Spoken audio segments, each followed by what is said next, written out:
dili tanang libot langay. Ano na'y maglibot ta?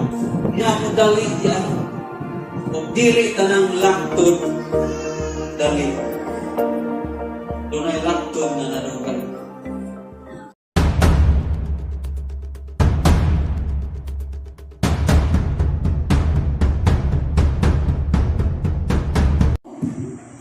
Salmo Kapitulo 37, versikulo 5. Ang pulong sa Dios nagingon, itugyan sa Ginoo ang imong pagkinabuhi, salig kaniya, ug motabang siya kanimo. Sumao pa to ang pulong sa Ginoo, palihog. Manindog ang tanan, so andam na ba ta? Andam na ba atong kasing-kasing ug mga dalunggan alang sa pagpamati sa pulong sa Ginoo? Amen. So palihog manglingkod. So karon atong welcome ang buhing Diyos sa kinabuhi ni Pastor Omar.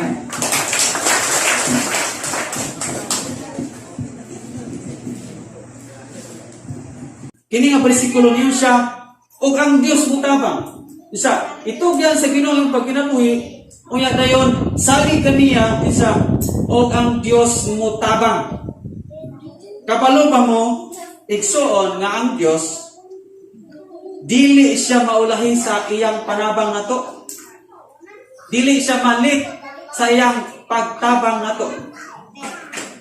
Or ato bang yuna-una, nadugay naman lagi kong nag-ampo, pastor, nganong wala pa may tabang hantod karon? Ingon ka ang Diyos dili malit sa iyang pagtabang. Usahay wala nato nasabti ang tabang sa Diyos. That's why mingon ang mga Kristohanon nga wala diri. Ulahi man lagi ang tabang sa Dios. Nag-antos naman lagi ni.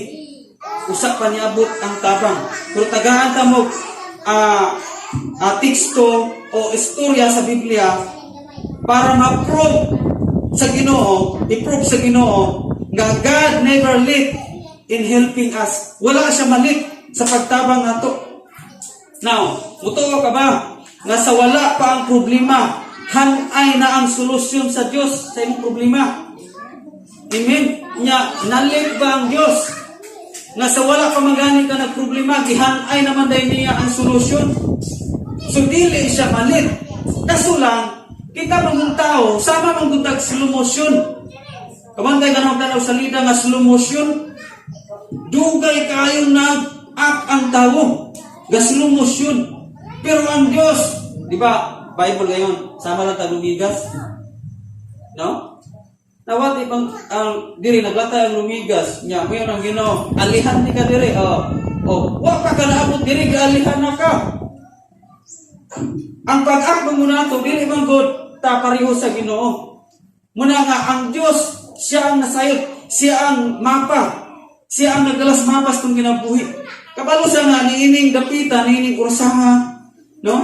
Naa ka din nagkumpos sibahan. So wa pa gani ka nagplano sa imong balay nga musimba ang Dios kabalo na nga naa karon mari ka. Kaso lang kung ingon nga sulumo ta munang sa wala pa ang problema hanay na ang solusyon sa Dios, munang dili gyud malit ang Dios sa iyang pagtabang nato. And I hope nga mabutang niya sa tong una-una mindset nga walay lit sa tabang sa Dios. Amen. Walay lit sa tabang sa Dios. Now, una ang provision sa Dios kaysa imong problema. Ingon ta migsoon. Una ang provision sa Dios before ka nagproblema sa imong panginahanglan. Usbon ko. Kabantay ba kasi mong kinabuhi nga magproblema kasi imong panginahanglan? Pero sa diyan nagproblema kasi imong panginahanglan, kabalo ka nga una ang provision sa Dios nagyandam sa imuhang panginahanglan. Si Abraham, kabalo ka si Abraham, before giingnan sa Ginoo, Abraham, ihalad ang imong anak na si Isaac sa bukid sa Moriah. Kabalo mo sa senaryo, wala pa naabot si Abraham, maupay pagsulti sa Dios ni Abraham, tu anay karniro ditong gibutang sa Ginoo. Amen, napapata diha. Ang provision sa Ginoo gauna. Sa wala pang muadto si Abraham to anay karniro didto nga gibutang sa Ginoo. No? Muna nga sa wala pa ang problema, aduna na'y provision. No?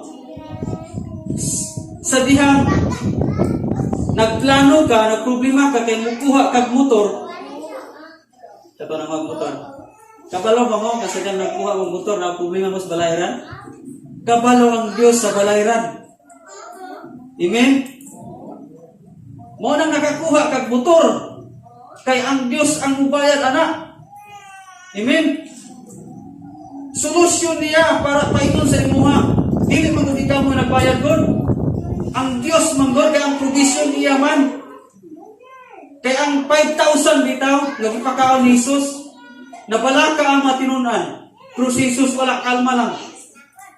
Ano man, kabalo siya nga naay, batanon dito nga magdala og 5 ka pan o 2 ka isda. Provision na. Pero ang matinunan, asam tang pagkaon nani. Asam tang pagkaon nani. Pero kabalo ng igsoon, so wala pa nagproblema mo tinunan. Gapadulong na ang batanon ang dalas provision. Nga mo i-multiply sa Ginoo. Amen?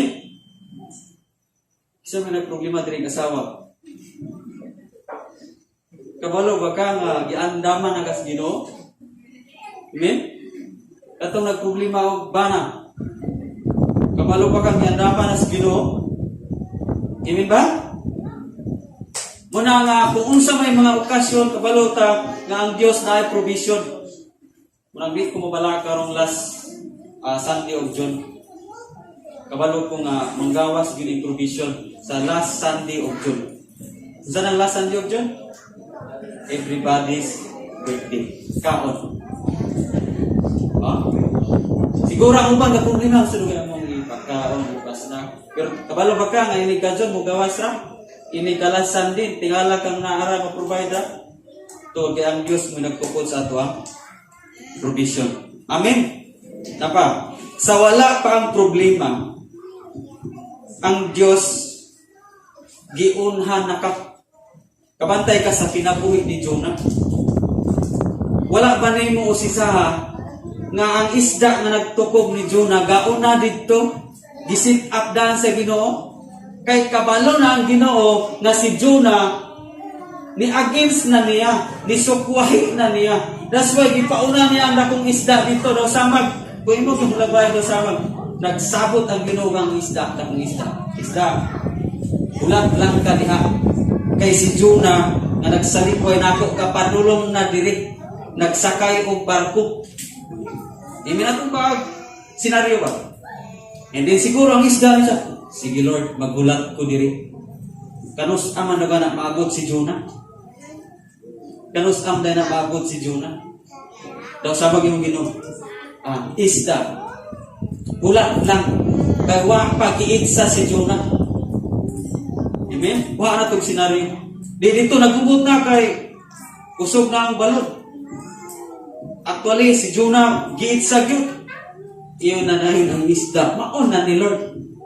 Maon na ni akong halanggabon. Diba? So, wa pa nagproblema, wa pa'y bagyo, ang isda gahulat na. Amen? Muna yung kuhaing senaryo igsoon. Nga wa pa nag-struggle sila dito sa itaas.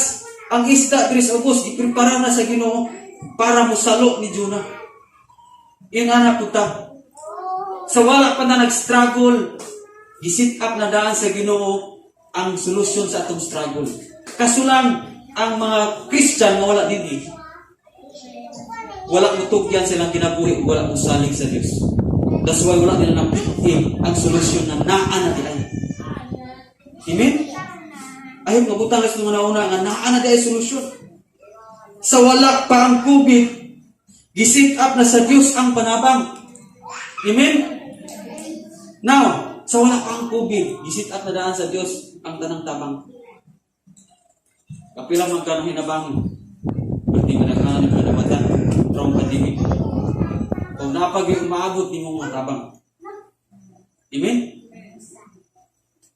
Sa iyong mga trabaho, yan ay pandemic. Wala pa ka itabangan sa Ginoo. I-sit up na daan sa Ginoo. No? Ang Israelite, waig basa ang Israelite. From the land of Egypt, gikan sila sa Egypto, kuha sila, nilibot sila, paingon sila sa Red Sea. Mo'y pinakalibot. So ang huna-huna sa mga Israelite, ngano man yung gilibot ni mo Lord? Ngano man day arimis 11 days ra, laktod ra nga agyanan. Kabalo mo maigsoon, nga ang laktod makadugay? Napabata diha?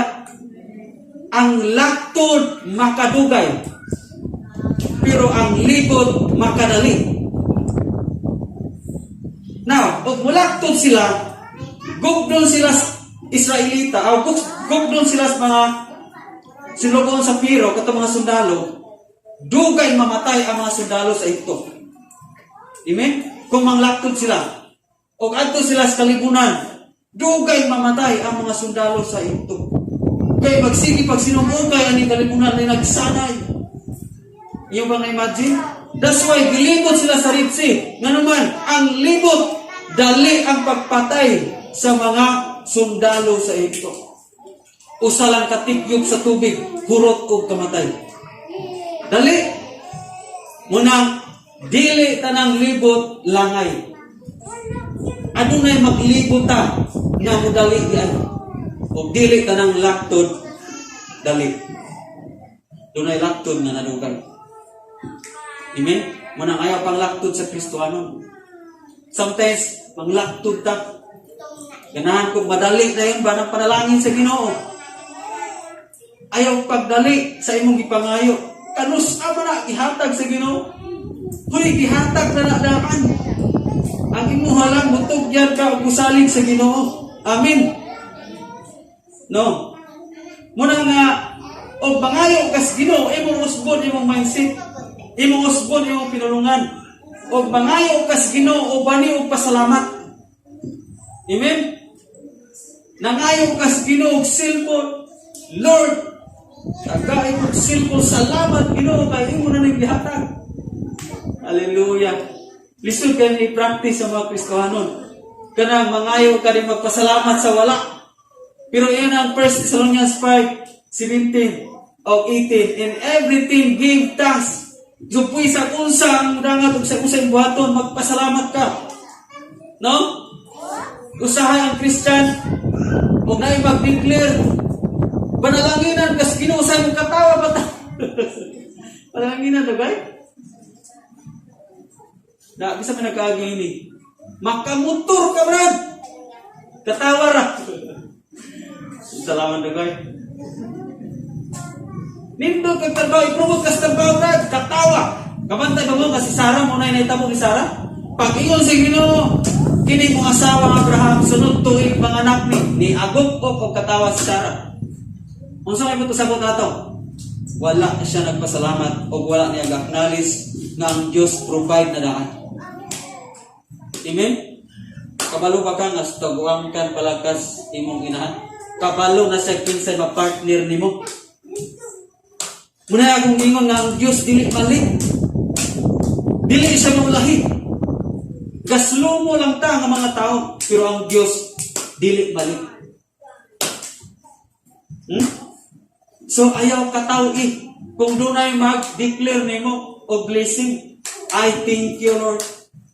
Salamat Lord. Lahat nito. O maray mag-declare na ito, mga tawa pa mata. Ikaw puno brad, mahimong pastor. Sila na anak. O maray mag-declare na yung pastor, disciple, servant of God. Salamat Lord.